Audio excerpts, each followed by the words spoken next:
Thank you. Thanks, Belinda. Hello, everyone. I'm not a woman, but I think it's important to have male advocates for women empowerment.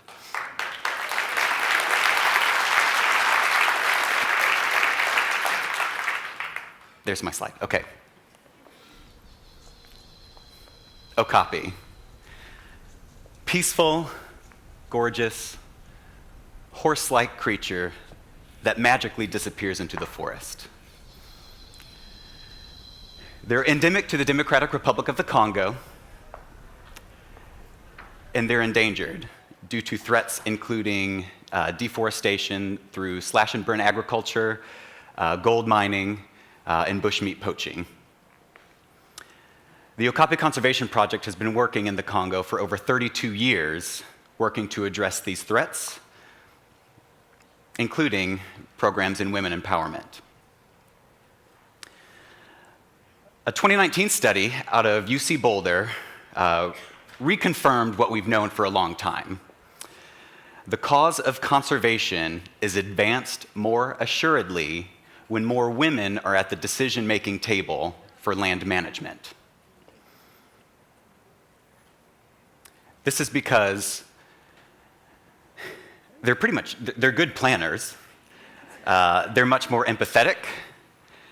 They're fierce. They're forceful. And we need that in conservation. So when it comes to conservation, women really do matter.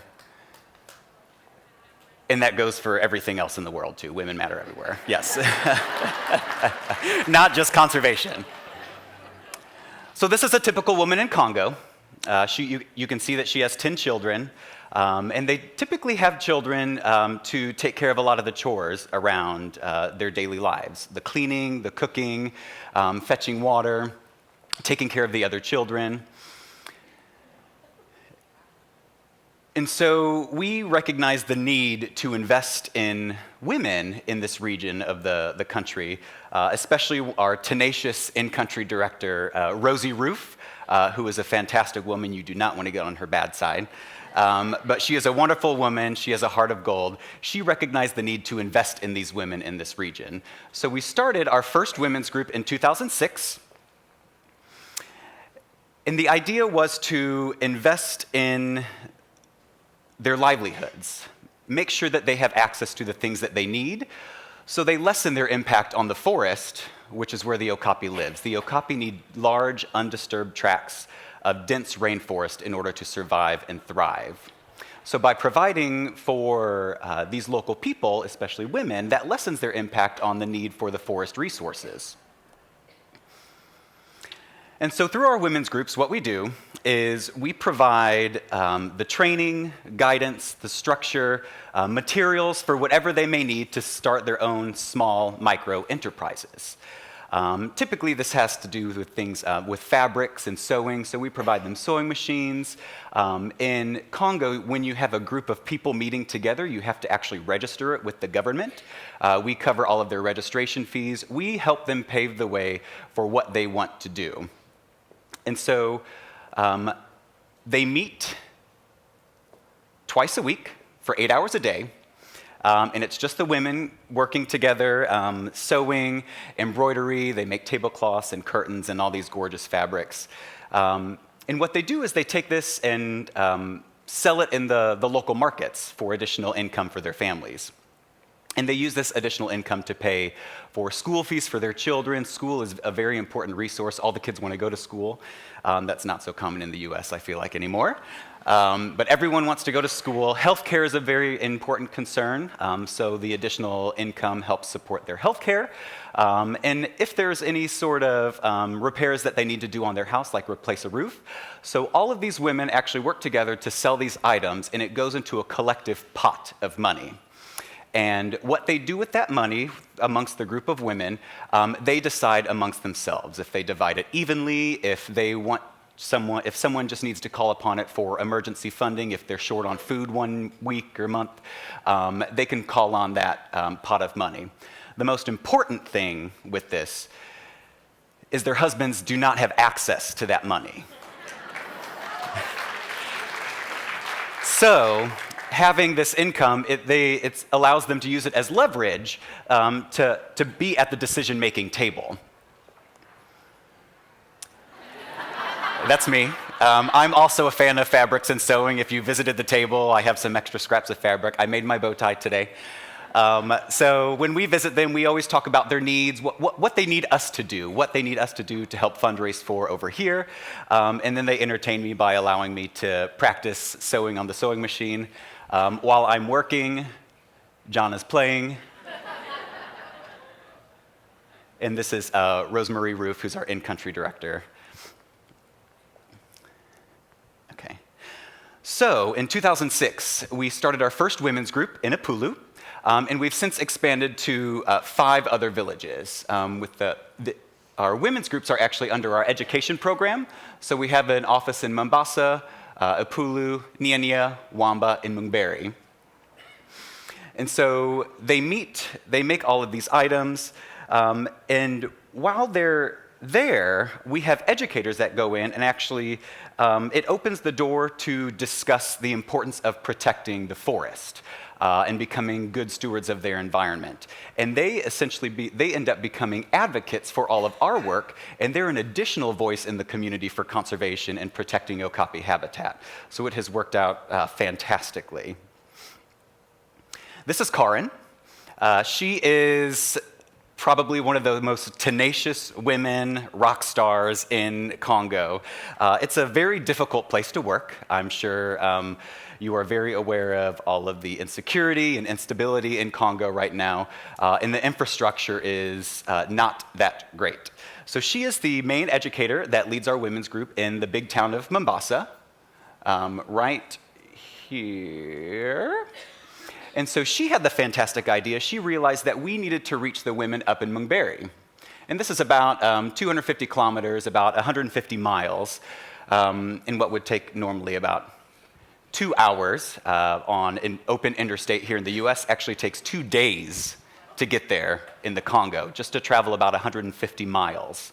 And that's because the infrastructure is so poor. So Karin goes by herself on a motorbike through roads like this and this, just to reach these women, to make sure that they have access and they're empowered to bring income to their families and be at the decision-making table. And these women are definitely worth it. And so we decided to invest even more in the women. So last year, thanks to a fantastically generous WCN donor, in the town of Mombasa, we built a women's multi-purpose office for them. It's a workspace. It looks kind of like a boring picture, but this is an absolutely gorgeous building in Congo. It's concrete walls, stucco, it's fantastic. Typically you have a lot of buildings that are made out of sticks and mud with tin roofs. This has solar power, but what this is, this showed our investment in the women, and so this provides a covered workspace for them to work. So right now, all of the women's groups, all 5, well, not Mombasa anymore, but 4 of the 5 women's groups, they currently get together and they meet under the shade of a tree. We're in the middle of the rainforest, so it rains, and it provides, or it prevents them from being able to work and to make their materials, to produce all of their items. And so that lowers their production. They're not allowed to bring as much income in. But when they have a covered space, this allows an opportunity for them to work inside. It provides storage so their materials don't get destroyed from the inclement weather. It prevents their sewing machines from getting rusty, and they can just continue to work. And so this has been a fantastically successful investment. Their work output has increased significantly, and they have just been so excited to share their excitement with us. That's Karin on the far left.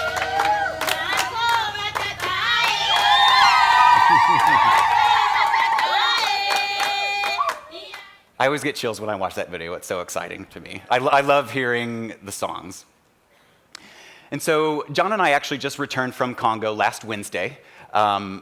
I did get sick afterward. I do not have Ebola. But I was paranoid a little bit that I did have it. Last weekend was a bit terrifying for me.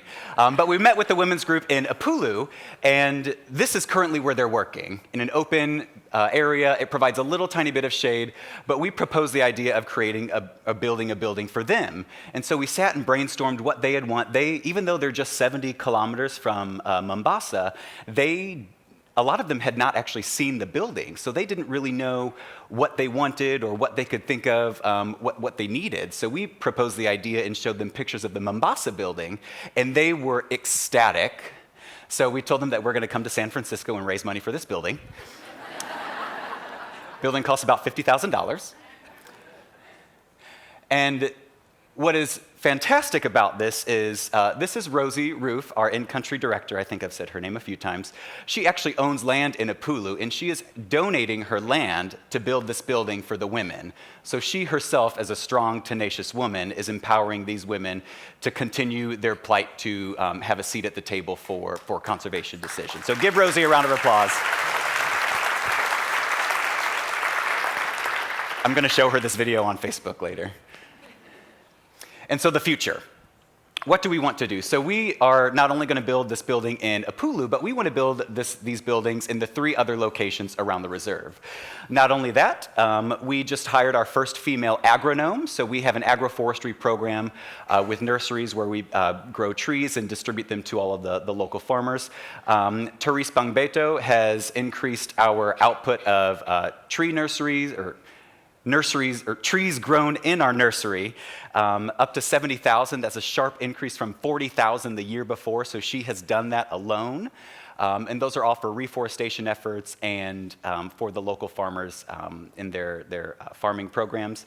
We're looking to hire another female educator, and it's just a fantastic time for women in Congo. And what this all comes back to is not only investing in the communities and the women and the people, but this is all to help protect Okapi habitat.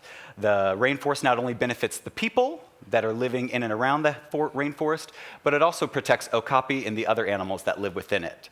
So I just want to close by saying, let's do it for the women and the Okapi.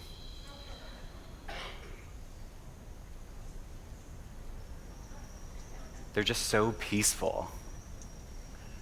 I love it, although you don't see the fantastic stripes from this view.